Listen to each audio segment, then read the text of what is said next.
We will wait for the television.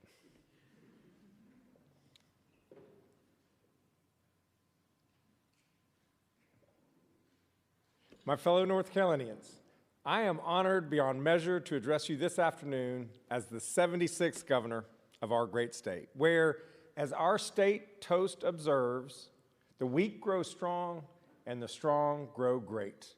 You are North Carolina strong, and this day is your day. I regret that we are unable to be together in person. So many people were excited to share their talents, whether in music, arts, or food. I am disappointed that we won't be able to celebrate so much of what makes North Carolina wonderful. But of course, your safety comes first. Thursday, I declared a state of emergency to mobilize resources to assist those who are impacted by the storm. In many places, the roads remain slick, and I encourage everyone to exercise caution and stay tuned to your local weather channel. When the weather is better, I sincerely hope that we get the chance to celebrate together this great state. To the members of the Council of State and my cabinet, the members of the General Assembly, the judiciary, and all state employees, thank you for your dedication to serving our state and its people. I look forward to working with each of you over the next 4 years as we make a difference in the lives of our fellow North Carolinians. Governor Cooper, thank you for your 8 years of excellent and steady leadership. You've governed with wisdom and compassion and have left North Carolina stronger than when you took office. And on a personal level, thank you for your friendship these past 25 years. To my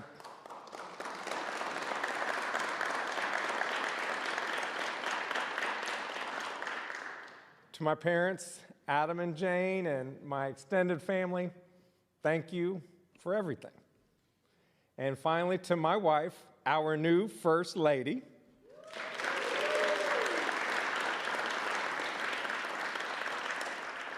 and our great kids, Sam, Adam, and Leah. I love you, and thank God for you all each and every day. You bring Anna and me such joy. I am speaking to you this morning from the North Carolina State Capitol, our state's second state capitol. North Carolina's first state house here burned to the ground in a calamitous construction accident nearly 200 years ago. Even while the flames were raging, it quickly became clear who we are as North Carolinians. Quick-thinking bystanders rushed into the building to save most of the official archives and the portrait of George Washington that still hangs in this House chamber to this day. The churches that surround the Capitol immediately offered their buildings to the General Assembly to use. And within a decade, from those ashes, North Carolinians had raised this mighty structure built of stone quarried from our soil. Tragedy is not new to our state, but neither is goodness. Neither is resilience. 85 years after that fire in 1916, a terrible storm brought record rainfall and torrential floods to western North Carolina. In Morganton, the Catawba River rose rapidly, trapping Mr. J.L. Duckworth on the roof of his store. Onlookers quickly raised thousands of dollars as a reward for anyone who would risk his or her own life to save Mr. Duckworth. Will Clark stepped up. He assembled a rescue vessel, paddled down angry and dangerous currents, and snatched Mr. J.L. Duckworth off of his roof. Miraculously, both of them made it to safety to the cheers of spectators. When offered that promised reward, Will Clark refused it, saying he was willing to risk his life not for money, but for his neighbor. Will Clark embodied the spirit of the people of North Carolina. Today, that spirit is still strong. Last September, another terrible storm struck western North Carolina. Hurricane Helene brought unprecedented devastation, heartbreaking loss of life, destruction of homes and businesses, and ruination of critical infrastructure. But it also revealed our state's character. Since the hurricane, I have met a remarkable number of heroes, people who stepped up for their neighbors. Black Mountain Police Chief Steve Parker and many other first responders, just like Will Clark a century before them, braved raging rivers to rescue their neighbors in distress. Terrell Evans, the owner of WPTL, Canton's local AM radio station, hardly left her post so she could broadcast essential information to the desperate people of Haywood County. Ashley Gallagher, a Watauga County small business owner, turned her indoor skate park into a distribution center for food, water, clothing, heaters, and building supplies for her neighbors.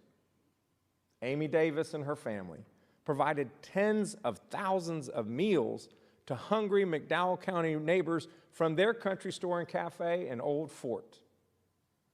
Ashley Cook and Freddie Carpenter hauled food, propane tanks, heaters, and anything else that the people in Avery County needed.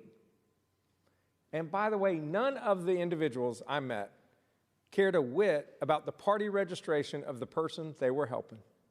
It never entered their minds. They just stepped up helping neighbors. Truly, I could stand here all day and list heroes who performed acts of courage and decency in ways large and small. My point is this: our people are good and they are ready to meet any challenge. They are North Carolina strong. North Carolina strong means supporting our neighbors in Western North Carolina the same way that they are supporting each other. We must fast track getting people back into their homes as quickly as possible. We must support small business owners so they can keep powering our economy for the decades to come. And we must rebuild water systems, roads, bridges, and dams so they are resilient and can withstand future natural disasters.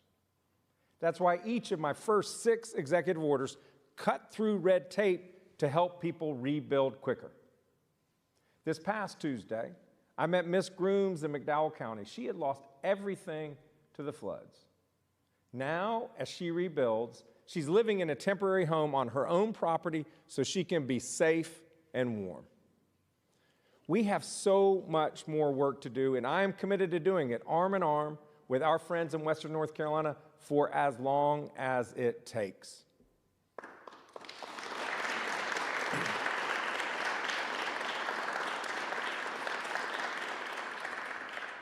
North Carolina strong means economic opportunity for everyone, because where you come from should never limit how far you can go. That's the promise of North Carolina. Every North Carolinian should have a fair shot at prosperity, to start a small business or get a good-paying job everywhere in our state, including small-town North Carolina. So we must create more good-paying jobs, cut taxes for working people, strengthen our workforce, and invest in broadband, roads and railroads, ports and airports to keep North Carolina moving. North Carolina strong means opening the doors of opportunity to every child. There is no better investment in our future than providing excellent pre-K so that every child starts kindergarten healthy and ready to learn. We have to be smart about how we teach reading and how to utilize our most effective educators. But as long as North Carolina ranks 48th in the country in per pupil investment, our public school students will be denied the sound basic education that our state constitution guarantees them. To recruit and retain the best, we must provide our public school teachers and staff real pay raises.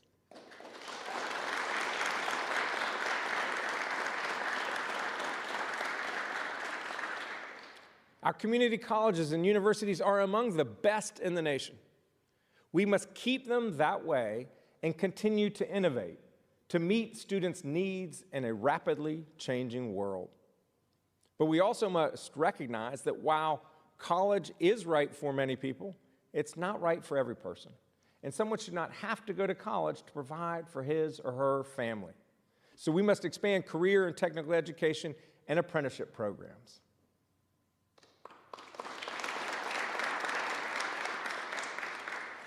North Carolina Strong means keeping people safe. No one should worry when their kids are at school or at play, or whether their loved ones are safe when they are at work or at worship. That's why we need more well-trained law enforcement officers in our neighborhoods keeping our families safe. And we must keep up our fight against the fentanyl crisis to protect families from the heartbreak of overdose. Too many people are dying. So we must smash drug trafficking rings peddling this poison. We must also reduce stigma so that more people seek treatment. And I'm grateful to Anna, our First Lady, for embracing people suffering from the chronic diseases of substance use disorder and mental illness.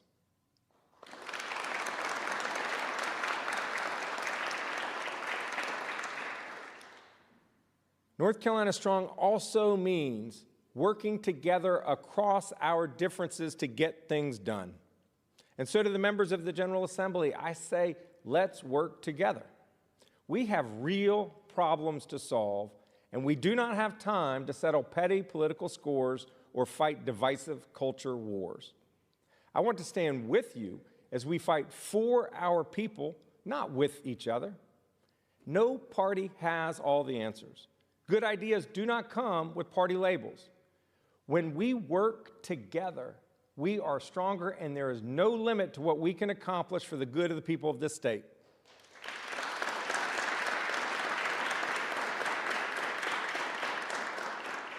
How do I know that? Because as North Carolinians, we have done it before. North Carolina was not always what it is today. In the late 1950s, we were one of the poorest states in this country. Our predecessors did not just accept that reality. No, they got to work, formed a robust community college system, built roads to connect the furthest reaches of our state, knocked down the hateful walls of racial segregation, raised teacher pay and standards for our students, built a statewide network for data and voice communications, the first in the country, and diversified this economy to include pharmaceuticals and biotech, finance and film, tourism and IT, clean energy and aeronautics, and more, in addition to the traditional sectors of agriculture and manufacturing. Our predecessors wanted more for our state and our people, and they collaborated and innovated. And by the way, there's more than enough credit to go around to both parties. It was Republican Governor Jim Holshouser, working with a Democratic General Assembly, who made North Carolina the first state in the South to offer kindergarten to every child.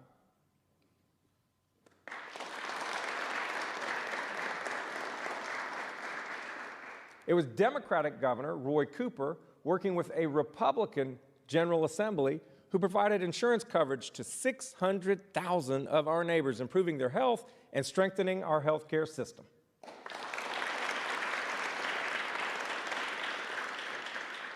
And it was a unanimous, bipartisan General Assembly that worked with me as Attorney General to enact the STOP Act to combat opioid addiction, the Safe Child Act to protect kids from abuse, and the Survivor Act to clear the nation's largest backlog of untested rape kits.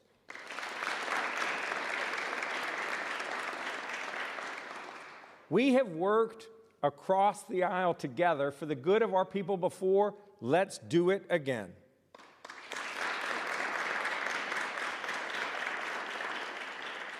My fellow North Carolinians, you have bestowed on me a great honor and a great responsibility. And whether or not I earned your vote in the past election, I am committed to earning your trust by working hard for you every day as your governor. With my faith guiding me and your spirit inspiring me, I stand before you today ready and eager for the work ahead. We must overcome the unprecedented storm that ravaged our state and the everyday struggles that impact our neighbors, and we will. After all, here in North Carolina, we have overcome fires and floods, poverty and plagues, recessions and racial segregation. When we see our neighbors stuck on a roof, we don't run, we build a boat and row. So friends, let us meet this moment and let's build. Let's build an economy that works for everyone and in every corner of this state. Let's build safe communities and strong schools. Let's rebuild Western North Carolina, and let's build a better and brighter future for our children together. We can do it, and we will do it because we are North Carolina strong. Thank you. May God bless you, and may God bless the state that we all love. Thank you.